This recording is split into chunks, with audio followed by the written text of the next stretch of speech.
Ouais, salut! Salut et bonjour à tous. Bienvenue sur ce jour 4 de Construire ta séance. Donc pour rappel, on est toute la semaine sur la mise en application directe du document qui s'appelle les 5 secrets pour vraiment progresser à la maison sans tatami. Et vous pouvez toujours télécharger ce document, voilà, dans les commentaires, la description, il y a toujours le lien partout. C'est gratuit, prenez-le, téléchargez-le et puis surtout, retrouvez toutes les séances de cette semaine qui mettent en application directement ce que j'écris. Comme ça, vous voyez vraiment des mots à la pratique concrète. Alors, aujourd'hui, on est sur les variantes et les enchaînements. On a commencé les 2 premiers jours, on était sur déplacement et entrée des techniques en fondamental, ça c'était très important. Hier, on a élargi un peu notre spectre de travail avec les actions-réactions. Pour ceux qui, éventuellement, il y en a certains qui m'ont écrit en privé que c'était difficile. Oui, l'action-réaction, c'est difficile. Donc, si c'est difficile pour vous, travaillez énormément les étapes 1 et 2 et de temps en temps, allez voir cette étape 3 d'action-réaction pour le plaisir, pour voir ce que ça donne, sans forcément avoir l'objectif de réussir tout de suite à trouver une bonne action-réaction ou à la travailler de façon fluide. Mais allez voir de temps en temps, parce que c'est comme ça qu'on progresse aussi en allant chercher plus loin que ce à quoi on est habitué. Voilà. Et puis, dans tous les cas, ce qui est intéressant dans l'action-réaction, dites-vous que tout le travail de recherche que vous faites, ce qui est très intéressant, c'est ce que j'expliquais hier, c'est que du coup, cette fois-ci, c'est nos sensations qui vont nous guider sur comment on va faire. Donc, dans tous les cas, c'est un travail de recherche qui va vous développer, vous, en tant que judoka en général. Donc, c'est vraiment pas du travail de perdu.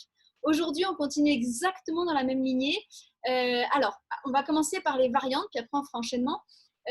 Pour les variantes, c'est très, très important. Vous avez dû remarquer que suivant votre professeur, le professeur que vous allez voir en stage, ce que vous voyez en vidéo, parfois vous vous dites c'est bizarre, moi il me l'a enseigné comme ça, je dois mettre mes pieds comme ça et mon kumikata comme ça, et lui il dit autrement. Mais oui, parce qu'en fait il y a quasiment pour toutes les techniques, il y a des façons différentes d'effectuer la technique. Alors, on peut même dire que d'ailleurs, je fais une parenthèse, mais il y a même des judokas qui inventent des variantes, qui trouvent en fait une forme efficace pour eux dans le combat, et du coup, ça crée une nouvelle variante. Voilà. Alors, on le voit beaucoup chez les champions, mais il n'y a pas besoin d'être champion à la télé pour le faire. Il y a des très bons judokas qui savent le faire aussi. Et c'est comme ça, c'est des gens qui viennent aussi, des judokas qui viennent intervenir et transmettre la variante qu'eux ont trouvée. Souvent, on repère les mouvements, les techniques spéciales de ces judokas. Donc, nous, ce soir, je vais vous proposer une seule variante pour Sotogari. Pourquoi ? Parce que je tiens à vous donner des clés qui peuvent vous servir pour n'importe quelle technique. En fait, mon idée, c'est que dans les semaines à venir, vous puissiez refaire ce type de séance avec la technique de votre choix. Voilà. Que vous ne soyez pas enfermé dans ce qu'on a fait nous, que vous puissiez avoir aussi votre autonomie. Donc, la seule variante que j'ai choisie pour ce soir au Sotogari, c'est quelque chose qu'on va retrouver, pas dans tout, mais dans beaucoup de techniques, c'est la forme Ken-Ken. Ken-Ken, pour ceux qui ne connaissent pas, c'est quand la technique est engagée, on va la finir, on va faire le kake, la chute, la fin, la percussion, avec des cloche-pieds. D'accord ? C'est ça qui va nous aider à finir la technique. Donc, au Sotogari, ça arrive très souvent, ça arrive aussi dans d'autres techniques. Et là, on est parti pour le premier exercice en Ken-Ken. Il y a un exercice qui va vous servir pour au Soto, mais pour plein d'autres techniques d'ailleurs. C'est un exercice que beaucoup de dojos font, d'autres pas du tout. Donc, je vous laisse voir si vous découvrez ou si c'est familier pour vous. Ça va être tout simplement de faire le mouvement du balancier de Soto, mais en sautant sur la jambe d'appui et on essaye d'y ajouter le kumikata, d'accord ? Donc ça donne ça et vous pouvez faire une série de 20. L'important, pendant la série de 20, c'est toujours pareil, c'est de vous concentrer sur la qualité de votre série de 20. Donc faites votre scan depuis votre point d'appui en bas, juste la flexion, le buste, est-ce qu'il est détendu ? Le kumikata, on essaie d'avoir une belle amplitude. Le regard, est-ce que je voulais atteindre mes pieds ? Voilà ma pointe de pied tendue, d'accord ? Vous faites votre série de 20. Si c'est difficile, parce que je sais qu'il y en a qui découvrent, et au début c'est déstabilisant comme mouvement, pour apprendre à le faire, il suffit de commencer doucement et de faire un saut la jambe avant, un saut la jambe arrière. Au début, vous faites sans les mains, juste les mains devant là. Un saut jambe avant, un en arrière. Un en avant, un en arrière, un en avant, un en arrière. D'accord ? Vous faites ça doucement. Et petit à petit, vous allez accélérer. Et petit à petit, vous allez pouvoir ouvrir le kumikata à chaque fois que vous reculez. Ok ? Donc ça, c'est le premier exercice pour variante. Sur Osotogari, excusez-moi, il y a le contre-jour, parce que je travaille dehors. Sur Osotogari, je m'arrête là parce qu'en plus, les autres variantes de Sotogari sont, à mon avis, pas facile, voire pas pertinente à travailler en Tando Kōren-shu tout seul. Si jamais, dans tous ceux qui adorent le Tando Kōren-shu, je sais qu'il y en a, vous avez des idées ou des exercices sur Osotogari en variante et pas en entrée fondamentale, n'hésitez pas à les mettre, ça sera les bienvenus, mais moi je trouve qu'il y a peut-être un ou deux autres exercices, mais ils ne sont pas évidents. Donc on passe tout de suite maintenant aux enchaînements. Enchaînement ou combinaison, pour l'instant on va rester sur le terme d'enchaînement. Là c'est pareil, il y a une clé que vous pouvez appliquer à toutes ou 90% des techniques, c'est pour ça que je suis contente de vous la partager ce soir, c'est d'associer le balayage. Voilà, le balayage avant la technique, c'est super de travailler ça. Donc on va le faire tout de suite pour Osotogari et je vous montre les exercices que vous allez pouvoir faire.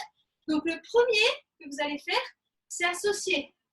Je vais balayer mon partenaire là, du côté de ma jambe d'appui. En fait, ce qui va se passer, c'est que je balaye là et je peux rentrer en Osoto. Pourquoi? Parce que là, c'est dans le cas où le partenaire, quand vous le balayez, il réagit, là, il esquive et il se rattrape en étant fortement en appui sur cette jambe-là.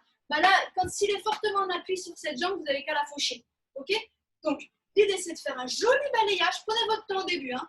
Vous faites un joli balayage et vous entrez en Osotogari. Ok?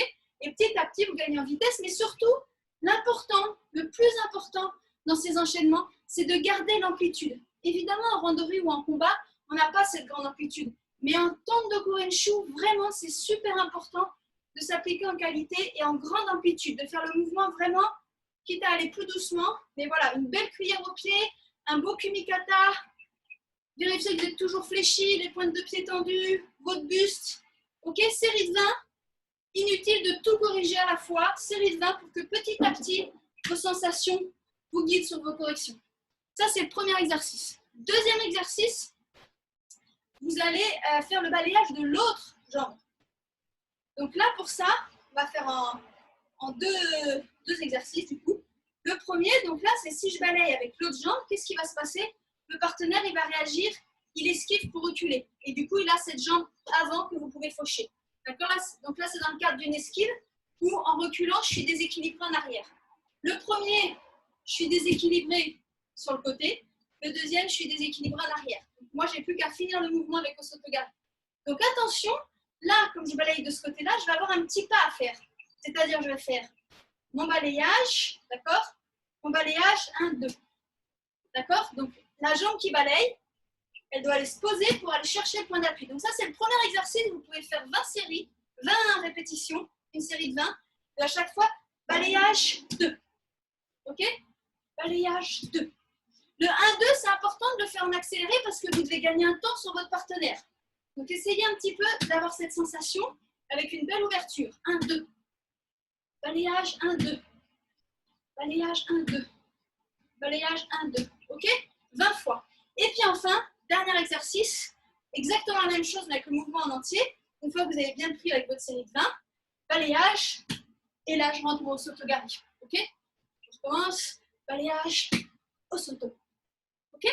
Donc, si je récapitule, vous avez premier exercice, c'est sur la variante. Donc, c'est le ken-ken. OK? Là. Hop. Deuxième exercice, c'est sur l'enchaînement au début direct. Balayage, Osotogari, 20 fois. Troisième exercice, juste pour prendre le coup, l'entrée, balayage 1-2, pour avoir la bonne vitesse. Et quatrième exercice, je le fais en entier, balayage là. OK? Balayage là. Ça vous fait 4 exercices pour ce soir. C'est pas énorme, mais en même temps, je sais qu'il y en a plusieurs d'entre vous qui ont des vidéos les 3 premiers jours à récupérer. Donc, retournez un peu voir aussi ce qui a été fait sur les 3 premiers jours. Travaillez ces 4 séries de 20. Faites-les bien à droite et à gauche. Je remercie tous ceux qui ont mis dans les commentaires. Je l'ai fait et j'ai fait à droite et à gauche. Et du coup, j'ai fait que la moitié de la séance parce que je voulais faire à droite et à gauche. Je ne pense pas le dire tellement pour moi, c'est une évidence. Mais en fait, il faut absolument que j'apprenne à bien le préciser. Quand on est tout seul en Tando Kōren-shu, bien sûr à droite et à gauche. C'est vital, c'est hyper important. Et là-dessus, je vous donne juste vraiment, enfin, j'en suis sûre et certaine parce que vraiment, je l'ai tellement vécu. Quand vous travaillez le côté que vous n'aimez pas, que ce soit droite ou gauche, je vous assure que vous faites aussi des progrès sur le côté que vous aimez. En fait, ça développe votre corps dans son ensemble. Donc, c'est super important de travailler les deux parce que vraiment, vous allez avoir des effets surprises le nombre de fois où j'ai travaillé beaucoup une chose et en fait, j'ai vu que ça débloquait autre chose. Sur le coup, on se dit, mais c'est pas possible. Et en fait, si, c'est parce qu'on développe ses aptitudes vraiment dans l'ensemble. Donc voilà, moi, j'y tiens. Je trouve que c'est quelque chose d'important. Quand on travaille son judo pour progresser, on travaille quelque chose de spécifique, comme là, on est sur Sotogari. Et c'est super, il faut se concentrer là-dessus. Mais il faut toujours garder derrière sa tête qu'on est aussi en train de former le judoka qu'on est dans son ensemble et le chemin qu'on prend. Et ça, c'est, voilà, moi, je trouve que c'est super important. Alors sur ce, bonne soirée, bonne répétition. Ça fait seulement 80 répétitions à droite et à gauche. Et puis mettez dans les commentaires comment ça s'est passé. Salut et à demain pour le jour 5. Bye bye.